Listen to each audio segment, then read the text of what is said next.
everybody, and welcome to episode 49 of Own the Road with AutoTrader, where we make car stuff simple for Canadians. My name is Jodi, and I'm the editor-in-chief of AutoTrader. And I am Dan Alika, and I am AutoTrader's road test editor, and we are here in our, new now, couple episodes in at 1990 Studios with producer extraordinaire Chris Dupuis, or great. As I would like to say, it's you, me, and Dupuis today. I would watch that show. I think it would be a really fun show to watch. There you go. That was just my little shout-out / fun little intro for this episode. Perfect. Which has nothing to do with anything. It's just to do with EVs. I mean, yeah, but I think the randomness of this podcast is part of what makes it so fun. Okay. Well, riddle me this, because this was an idea. We've done EV episodes before. Many. It's obviously a hot topic. Jodi asked me the other day, what should we do? Any ideas? And I thought, are EVs really the answer? It's a viable, it's a great question for a lot of different reasons. EVs are obviously such a huge topic right now, especially with the government mandates and this and that. Wait, can we just go back to that? Yeah, of course. Guys, and for those of you watching, I just want to remind you, these aren't new. This whole, the thing that's got everyone up in arms, it's absolutely bonkers to me. I think I said this on the last episode that we talked about EVs, that, the government making it easier to get your hands on EVs was the lightning rod that everyone went, wait a minute. It's like, what? I understand we've all been busy and we're all stressed and life's expensive and there's lots to worry about. But this 2035 zero emission vehicle target is not new. This is years in the making. The government announced this years ago. And then back in December, when it announced that, hey, we're going to make sure that automakers have supply in Canada to meet the demand, all of you people went, what's going on? Why is the government trying to do this to me? Yeah, and those mandates are really to help us. It's unbelievable. But this is so funny. So you recently just drove the brand new Ram 1500, which has dropped the V8 engine. It has. And the people who are riled up about that V8 being dropped in the comment section is crazy. And they're like, oh, if it doesn't have a V8, I refuse to buy it. And obviously, these are probably the same people who are freaking out about EVs. It's wild. Yeah, honestly, maybe I should have seen it coming. I did not think it was going to be an issue at all with that truck. That straight six is phenomenal. And I didn't even mention it in the video because it, to me, is a non-issue. Apparently, it's a major issue for a lot of these truck people. People are still going off in the comments about how it's not a real truck, and also I don't understand why, people will suddenly be like, well, it's too complex and whatever. It's like, come on, man, you're trying to come up with exactly. So yes, that was a little bit weird. And I think you're right. The Venn diagram of the anti-EV folks are, the crossover with the I won't even buy a straight six powered pickup truck. The reason that, look, I'll give you guys a brief summary of the reason that exists in the first place is because the Ram 1500 is so popular. Stellantis needs to reduce its fleet emissions average, and it cannot make that Hemi any more efficient and any better in terms of emissions, and that's why it's gone. This is just a reality, and it's also part of why we're moving towards electrification. But what kills me about that isn't the inline six more powerful? Way more powerful. So they're like, oh, it doesn't sound like a man's truck. I don't want it. It's so dumb. It's throw on your Affliction t-shirt and hop in your V8 powered pickup, I guess. I don't know. I mean, okay, so I love V8s. As car people, I cannot. We drove here in a V8 powered Mercedes. I cannot deny the appeal of a big old V8. Yeah. I love them. But I also know that they're not going to be around forever, right? And this whole debate about EVs, every time we talk about EVs, they're like, oh, you're just jumping on the propaganda train about EVs. I'm like, well, no, my job as an automotive journalist is to help spread the word, educate people, analyze stuff. I'm not an EV advocate. It's just what is happening. That is the reality of where the industry is going. And the content we make has to reflect that, right? And so I did want to clarify that, because while I can acknowledge that EVs are the way we're going, I don't think it's the best answer. We've both made that clear on the podcast and things that we've written in videos that we've done. But what it feels like to me, people that are whatever against zero emission vehicles, whether they're EVs or otherwise, people that are against, the discontinuation of V8s, it's a lot like just those big dopey dinosaurs that see this big asteroid coming and just go, I'm going to keep, munching on these trees and living my life. It's like, that's not how this works, man. Like, this isn't propaganda. This isn't, being an alarmist. Experts are warning us that climate change is real. It's happening. We need to do better. And if that means getting rid of V8 engines, I'm sorry, like, deal with it, man. Yeah. That's just, and also, again, like we've talked about before, that doesn't mean that anyone's coming to take your V8 powered pickup truck that you already own. You can keep driving that thing if you want, and you want to keep being a dinosaur, that's fine. But like, the reality is we all have to be in this together. Yeah. And that's why we wanted to do this episode, because like Jodi said, and I'm very much the same way, neither of us are especially, pro EV. We see the merits of them, but we also, just like so many of you out there, see the issues. I just drove, along with a few other journalists, we took a Toyota Prius and a Toyota RAV4 hybrid. This was very strategic. The Prius, because it's, that's the one that introduced, hybrids to us in North America 20 years ago, whatever.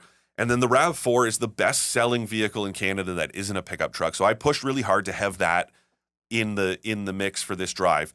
We took these vehicles and drove them to the eastern shores of James Bay, to Chesapeake, Quebec, which is a Cree community. And it was eye-opening for a lot of different reasons. It was really cool to, be on a snowmobile and go out to an island in the middle of James Bay, which is technically, Nunavut territory. It was a cool experience, but it was also eye-opening to see the kind of damage, for lack of a better term, that's been done building that big, Robert Bourassa hydro facility up there that's like 15,000 megawatts of power. It's 20% of Quebec's power, but so much of that land has been flooded in order to make this happen. So again, I look at that and curse electricity in general, Right. And then think, oh my God, how much more are we going to need for EV? So I am with so many of you guys, but I also go, climate change is real. Everyone up there is saying it's real. The ice on James Bay, when we went out there, the guy that took us out was telling us that the ice is less than 3 meters thick now, when this time of year it should be, 4, 5 Wow. like feet. So 2 meters as opposed to a meter, right? This is the reality. It's not a coincidence, okay? I understand it's February. We have random day. This is Canada. Part of our weirdness is our weather. But this consistent run, we're in Toronto. There hasn't been snow on the ground for more than like a couple days. Yeah. All Yesterday year. it was pouring rain and there was a thunderstorm. Today it is 13 degrees in Toronto. Okay, this isn't normal. And if it was one off, sure, we have 13-degree days, I guess, in late February. That's not totally crazy. But the reality is, the weather has been, you can call it a coincidence if you want. It's not true. This is climate change in action. And this is the planet telling us, guys, get it together, because we're heading towards disaster. And then people go, you can't take my V8 powered pickup truck. And it's like, yes, but we need to. Yeah, and so your trip up north was super eye-opening for you, especially because you had mentioned that fueling up with gas was very hard to do, right? Because the gas stations were so few and far between. There were even less. So okay, when you drive up there, when you leave a place called Matagami, Quebec, which is, I don't know, about halfway to Chesapeake from Toronto, so about 1,500 kilometers. So about 750, you hit a place called Matagami. That is the last EV charging station. Now, okay, if somebody out there knows of another public charger that's further north, but I did some extensive digging online, looked at physical maps, I was exploring behind the wheel of a Prius and a RAV4. The last EV charging station I could find was in Matagami. Then you've got 381 kilometers until your next gas station. There's no EV charger there. And then 381 gets you to Chisasibi. And then if you go east of Chisasibi about an hour, you hit a place called Radisson. And that's where it's basically like a town. It's an unincorporated village that's basically all just Hydro-Quebec employees. Right. It is the biggest hydro facility in North America, and there isn't even an EV charger there. How unbelievable is that? Yeah, so EVs as they are now and the infrastructure as it is now, completely not ready for where we need to go. Not in Canada. Not in Canada. In other countries, they're a lot more advanced than we are because they started this process a lot earlier. Like Norway, for example, is like a shining star of that. Norway's going to hit Norway made its target for 100% EV sales of 2025. It looks like it's going to hit that target this spring. Wow. So it is early, but Norway is also a postage stamp compared to the legal-sized envelope that is Canada. Yeah. So Norway has that advantage, and also Norway has invested in infrastructure and encouraged private enterprise to invest in infrastructure, and we have not done that in Canada. No, the situation here is actually pretty miserable. And so right now we're not ready, but I think a lot of people are forgetting that from now until 2035, things will have to improve drastically. Yes. The technology, the infrastructure, everything will have to get so much better than it is now in order to make 100% EV adoption a real thing. There's also this idea that, like the advancement in technology and stuff, like it kind of the advancement doubles, or like the time it takes is cut in half for every, next kind of generation. So I think the gap is going to close. But yeah, right now, and don't get me wrong, there is money out there for incentives for EV charging stations, both at home and for businesses to invest in them, whatever. But it's like, yeah, you can't, it boggles my mind that we're in this place where governments, not just the current government, I know everybody likes to, just add one more thing to blame on Justin Trudeau. It's like this predates him, but yeah, sure, his government is just as responsible, where we need this infrastructure. If you build it, they will come. If you have a place to plug in, then of course I am going to, but it's no different than anything in life. If there's a park and there are picnic tables, you are going to get more people that come and eat lunch in parks. If there are no picnic tables, people are going to be like, cool, there's nowhere for me to eat lunch. So my other problem with the infrastructure is that, like, it's great that I'm seeing chargers pop up all over the place. I'm really happy to see that. However, I've also pulled up to so many chargers that are out of service, and they've been out of service for months. Yeah. And so why aren't these companies maintaining these chargers? Because it's such a bad experience. Just last week, I was driving the Hyundai Kona EV, pulled up the Shell Recharge app, because now Shell has a lot of these really fast stations. Okay, that's another rant. I'm going to revisit that in a second. But the app said they had 2 chargers available, and both of them were open. I'm like, perfect. I'm going to have 40 minutes to charge. The rest of my day will be set as long as I get this charge. Yeah. Pull up.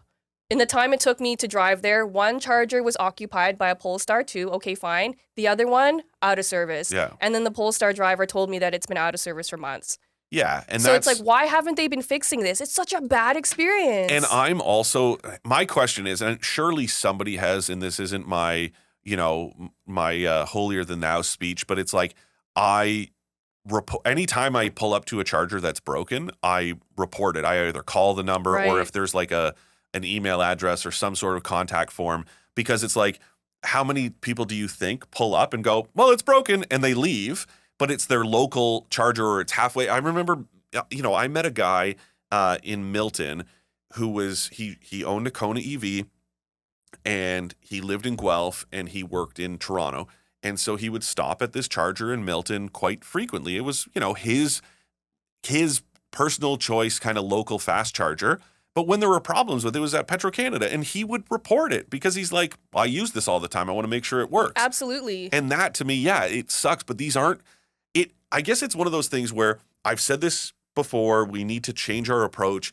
we need to change the way that we look at this, because it's the equivalent of a gas station, and sometimes they're at gas stations, but it's not, there's no attendant, so to speak. Right. Even the ones that are at gas stations, the person inside they can't even print you a receipt. No, I know, The that's systems true aren't too. even connected, which is, again, But then that's another rant. So my issue with that is that all of these EV charging systems are connected to their head office or whatever, right? Yes. And so you can see that it's out of service. Yeah. And so there should be a flag. Have you ever talked to these customer service people? No, I know. That's also a good point. But I was just so could frustrated. Care less, and I understand. I'm sure, just like anyone who deals in customer service, I'm sure they deal with more than their fair share of abusive language and whatever. But like, it's unbelievable to me that you call and go, hey, like I it's not working. I had one time the charger was locked. It had nothing to do with the car. There was a fault in the charger, and so it went into this like lockdown mode where it locked I couldn't remove the charger from the vehicle because it was a fault on the station. And I called, and this lady was just so indifferent. She was like, try unlocking the doors. I was like, yeah, I did. Did you try turning it off and on again? And then she literally, like, take it out and blow in the cartridge. What is this, like a Nintendo? Anyways, I was like, I'm like, I don't know what to do. And she's like, I don't know what to tell you. And I was like, well, this is kind of your job to tell me. Like, am I supposed to just sit here? Wow. So, there are a lot of flaws for sure. This also goes back to this idea, circling back to these people with their, no V8s. Sure, you don't want a straight six, but you also don't want an EV. But you can't keep doing what you're doing. So it's like if the government, if the EPA and Transport Canada, Environment Canada, all these government agencies are saying, listen, here's a compromise we'll allow. Make that pickup truck a little bit more efficient. Mm-hmm. Sell some other people some Fiat 500Es, and you can build a Ram 1500 with a straight six. And you're like, no, I don't want that. And then it's like, okay, cool. Well, here's your future of an EV. Yeah. No, I don't want that. And it's like, come on, man. And the crazy part is, anytime I talk to people, I think I've said this before, people with kids. I don't have kids. I could go scorched earth and be like, psh, it was fun while it lasted. But I'm like, no, man, I want to make sure that this planet is still alive and kicking, so that my nieces and my nephew and your niece and nephew and all these people, all of my friends that have kids, strangers, I don't care. I want to make sure that there's a planet left for people. And you can tell me that I'm an alarmist and that I'm fear mongering all you want. I am telling you the truth, because I'm not a scientist. All the scientists out there are the ones that are telling us, hey guys, believe them. We got a bit of a problem here. Yeah. And everybody goes, give me my plastic spoons and my V8 trucks, and I don't care. And it's like, come on, man. Like, it's not my problem. Yeah, and it's like, but it's your kid's problem. Yeah. So let's do something. But again, Jodi and I are saying, like, we want to see hydrogen vehicles. We want to see solid state batteries. We want to see better technology. Absolutely. So hydrogen, we get a lot of questions about hydrogen vehicles because, again, with all this conversation around EVs, a lot of people are talking about it again. Yeah. As a solution, I think it's fantastic because it refuels just as quickly as a gas vehicle, has all the benefits of an EV and not really any of the downsides, except we have to talk about the infrastructure again, because the hydrogen refueling infrastructure in Canada is essentially non-existent unless you live in like BC. And so years ago, I wrote this story about, the woeful state of infrastructure in Canada, and I brought up hydrogen, and at the time there was like 11 stations in Canada, and it was like 10 of them were in these are public, so there are commercial stations because there are some hydrogen powered commercial trucks, but in terms of like consumer, public stations that you can go to, there's like 11 in Canada, and like 10 of them are in BC, and one of them is in Quebec.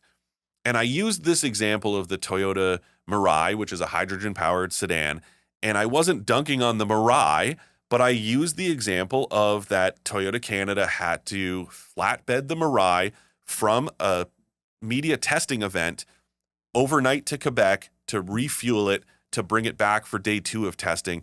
And Toyota got upset, which I understand, it's the PR team's job to kind of make sure that the brand's name isn't being sullied.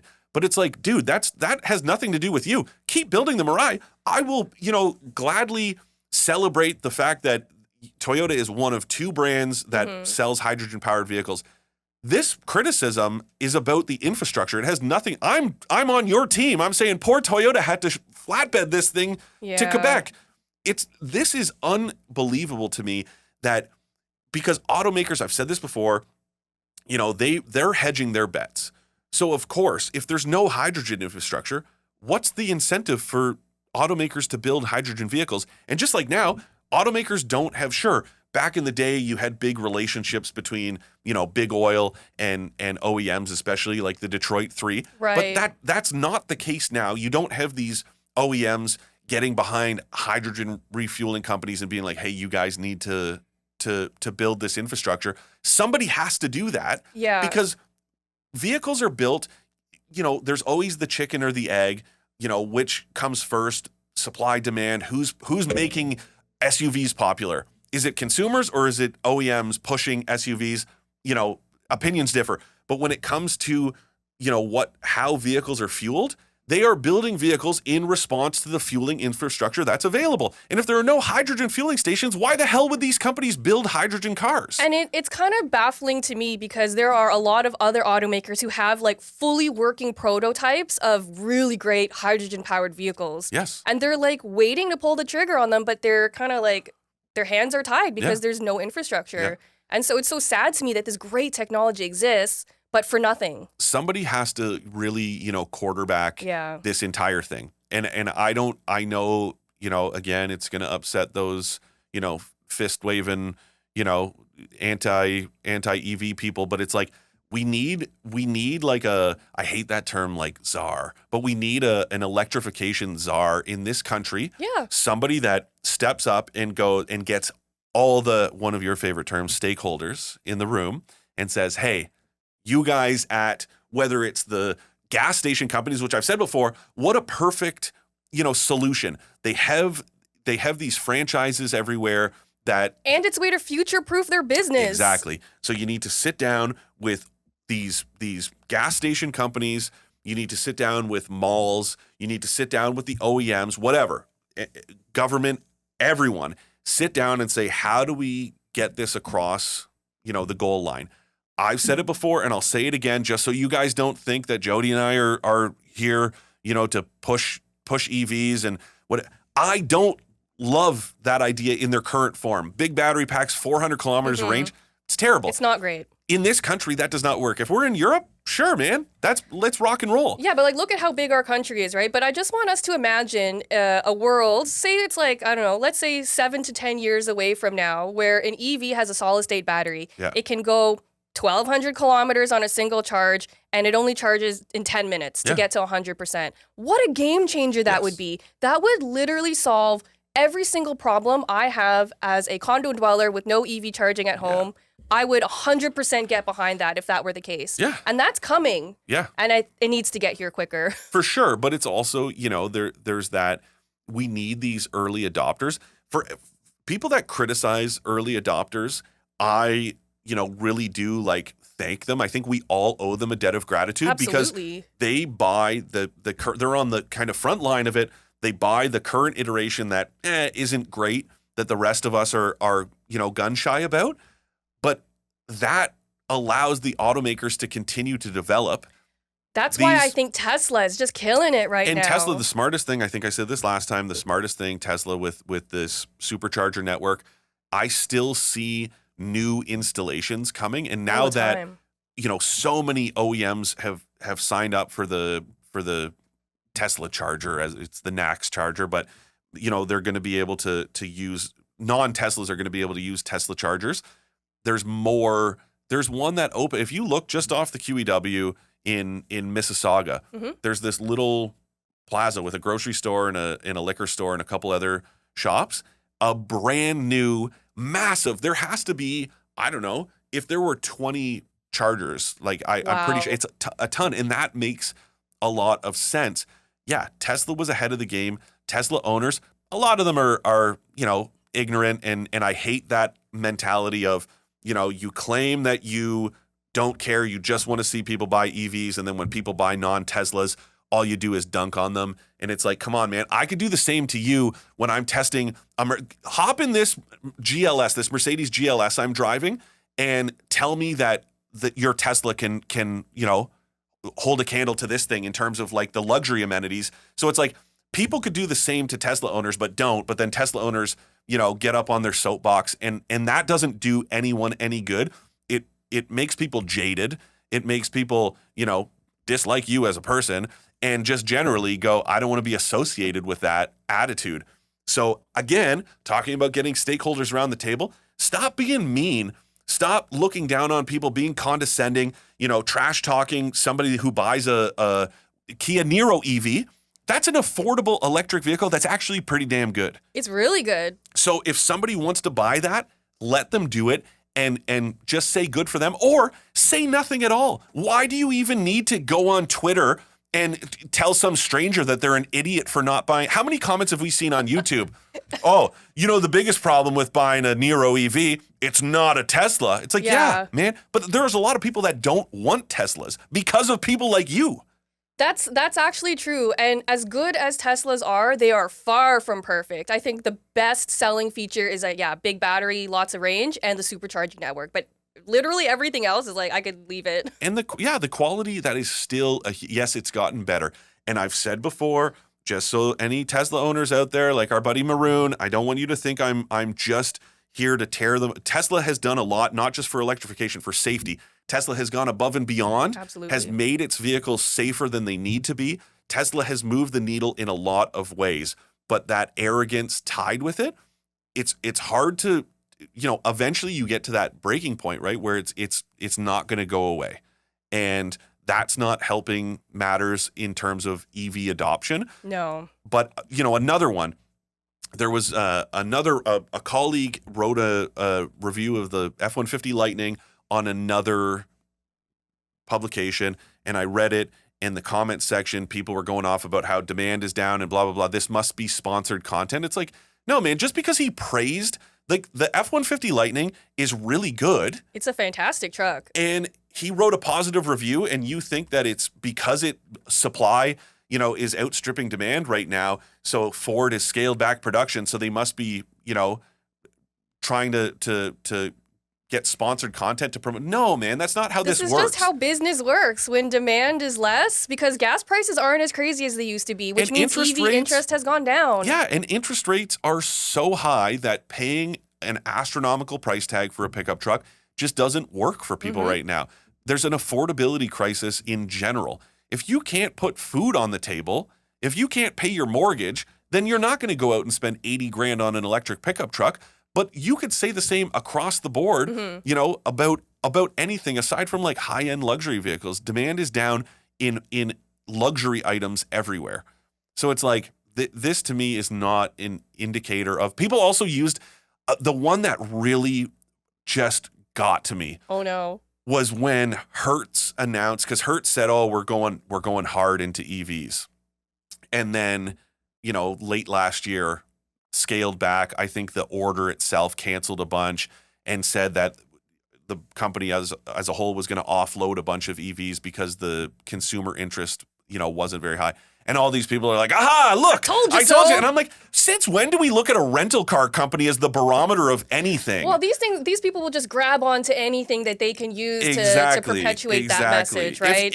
Because if you're using it to prove that nobody cares about EVs, then are we supposed to say, oh man, the Nissan Versa is a killer car? Just ask Enterprise. They bought 10,000 of them. It's like, no, that's still a piece of junk. And so why are we using a rental car company as the barometer of this? Like, to me, this is a reality. This is EVs are not where they need to be, but they're getting there. Infrastructure is not where it needs to be. That one is more concerning. Are they really the answer? This is ultimately, we're coming down to the close here. Are EVs the answer, Jodi? Not the way things are looking now, but I'm very hopeful that the innovation in the space is going to happen, so it will become the answer. So, and then here's my take. Last year, 2023, Toyota Canada sold 100,000 electrified vehicles. So, a ton of hybrids and plug-in hybrids, and probably 3 Toyota BZ4Xs and 2 Lexus RZs, because nobody's buying those things because they're compliance vehicles. But electrified vehicles, that's kind of 100,000. And Toyota said, we were at that event, and Larry Hutchison, the CEO, said, that's the equivalent of putting 38,000 zero-emission vehicles on the road. And what a great solution. Which is great, right? Yeah. That's very optimistic. But, I heard those words, and my first thought was, well, but what's the equivalent of putting 100,000 zero-emission vehicles on the road is putting 100,000 zero-emission vehicles on the road. So sure, like in this like utopian world that Toyota wants to put us in, Toyota sells hybrids, and they're great. Like I just said, I took 2 of them up north and really was digging it. I've always liked them, but that it's a Band-Aid solution when we're bleeding and we need stitches and we need, something heavy, slapping a Band-Aid on it and calling it a day. And I hate to bring up the government once again, but like the government has to do better with this, because you can't leave businesses to make these decisions on their own, because they're always going to go towards what is most profitable, not necessarily what is better for everybody. You can't leave businesses to do it, on their own, and you can't leave people, because sure, you have this small minority of people that are willing to do the right thing, so to speak, and then a bunch of people that aren't, and that's why the government needs to step in. Government, step in. That's it. That's the call to action here, right? Yeah. And so, before we get to our Ask an Expert segment, here's a few words from your friends at AutoTrader. Can't find a car at your ideal price point? AutoTrader is the answer. Car prices are dropping across Canada, and AutoTrader has got you covered with hundreds of thousands of cars for you to choose from. Use our price badges to find a great deal at a great price today. Visit AutoTrader for more. Welcome back, everybody. Thank you, Dan, for that really awkward introduction to our Ask an Expert. I looked at the clock and I was like, oh man, we got to get on this. We're just going to keep going. But it's because you're not used to saying it. That's usually my job, so it was a bit weird. Anyway, today's Ask an Expert comes from Paulina. Hello, Paulina. I have a Nissan Qashqai, and apparently Nissan will be discontinuing them from the Canadian market. My lease ends this month, and I was planning to lease another Qashqai. Do you think it's a bad idea to lease a car that's being discontinued? By the end of the lease, do you think it will have a lower resale value if I buy out the lease because it's no longer available? Thank you, crying face.